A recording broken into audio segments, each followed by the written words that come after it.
Hi everyone, this is Keisha Vlogs, a Filipino reactor based here in Kingdom of Saudi Arabia, and welcome back to my channel. Agad-agad gawa natin reaction video, ang Captain compilation, because why not? So without further ado, let's start this reaction video. I'm really excited to watch this one.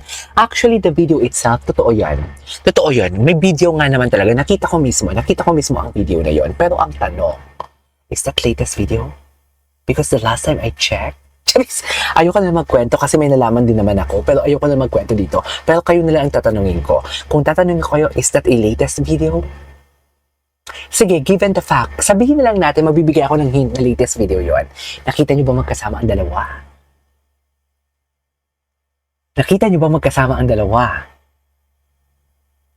Di ba? Ang sabi nila pinadelete daw ang video. Pero bakit may mga post pa din ng mga pictures? Ang IB Clinic, ginalaw na ang baso. But I don't wanna tackle about that one. I don't wanna talk about that one. Because who am I to spill or who am I to something like, para sabihin, or ang kanilang, kung ano man ang privacy na hinihingi nila ngayon.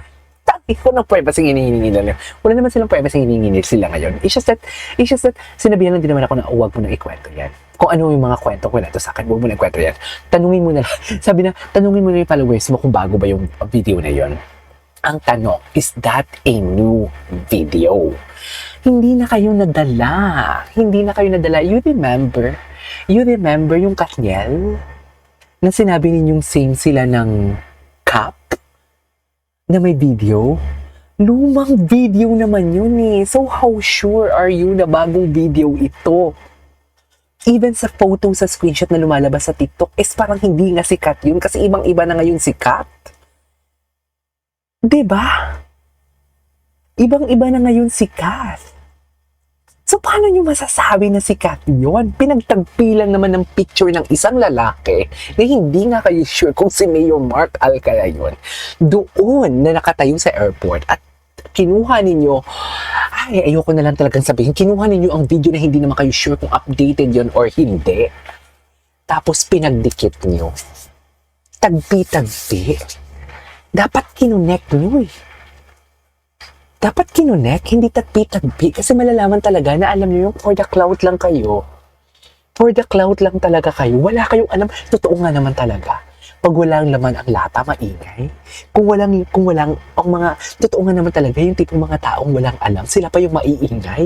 Ako dito, maingay ako, nagre-react lang ako sa mga old videos nila ng Katdan. Wala akong ini-spill dito na kung ano-ano. Minsan nadudulas ako, pero, hindi ko naman binabawi, pero, hindi ko na tinutuloy. Pero yung mga fake news peddler, tuloy-tuloy talaga sila. Tuloy-tuloy talaga sila, mami. Una yung, ginawa na nila yung tactic na yan eh. Yung lumang video ni Kat and Danielle, ginawa na nila yan. Kaya wag ako, ginalaw na nga din ng ginalaw na ng IB Clinic ang baso. Pero kaya ako kayo mamoblema kung bago ba ang video yung luma. Pero sinasabi ko sa inyo, kung makikita nyo ang video, ibang-iba si Kat ngayon. Kahit doon pa nga lang sa screenshot na sinend ninyo, hindi na nga natin nakilala. Hindi ko nga pinapaniwalaan na si Kat yun eh. Kasi hindi talaga, tingin ko, hindi naman dito si Kat. Hindi ito si Kat. Tapos nakita ko naman talaga ang video.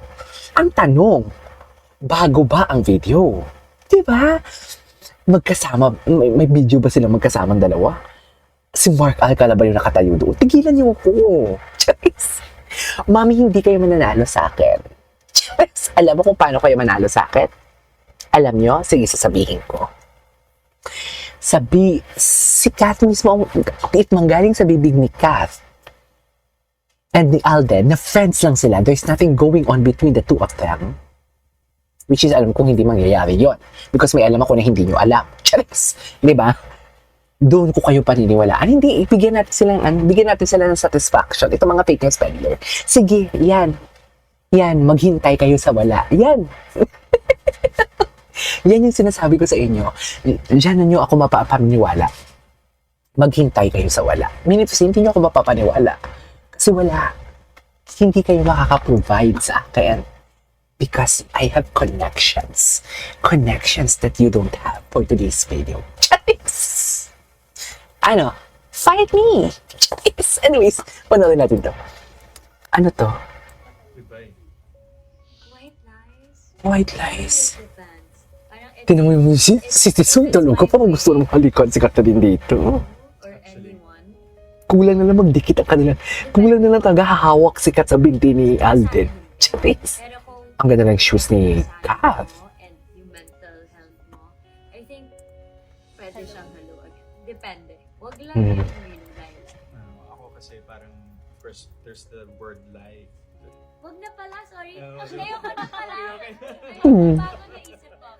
Lie is still a lie. Lie is For me still- kasi gusto ko sabihin mo yung totoo. Exactly. Mm. So yun, Oo, hindi pala. That's- Goodbye. that's the reason why we said hello again to honesty. Regardless Yeah. kahit pa anong intention, a lie is a lie. Yeah. Mm. No. Yeah. No to white lies. Oh, What is the greatest personal sacrifice you've ever had to make for your professional advancement? Ay, Because obviously atake. Troy is making so many personal sacrifices in order to get achieve this dream of becoming a nurse, in Canada. But what about yourselves? As Catherine, the personal Yeah. sacrifices Yes. I had to make Yeah. for myself, Mm-hmm. maybe What you're willing to share? maybe what?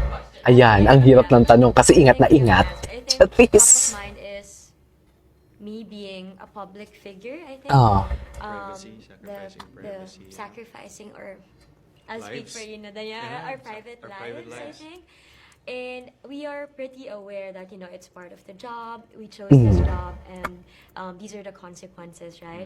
But Yes. there's this days that you want to figure out life on your own privately, but then some things are just it's like your life is like an open book to everyone. It's just so easy to it's easy for people to praise you, at the same time to question your And to criticize, decisions and to yeah. criticize you as well. So it's a bit sad in reality. So what really matters is that Fit. we Galing ni surround Kat magsalita, ourselves with no? the right people just to keep us grounded. In That's fairness. what I try to do.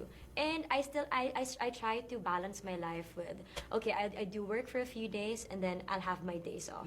I think that's very important to keep my sanity. Yeah. I think for me, what I sacrificed since I started working for the industry is time. Time The for issue. Ano? Issue. you know, Issue. emotional here, but no, yeah, but time for myself basically, and when I started, I had to Gwapo ni sacrifice a lot of Alden. things, like time Oh, for gwapo ni myself. Alden. I wasn't able to finish school. Time for my family as well. Just to, it's basically like the journey of the characters in the film. Like you have to make certain sacrifices to give your family a better life, because family comes first. For most of Yes. us.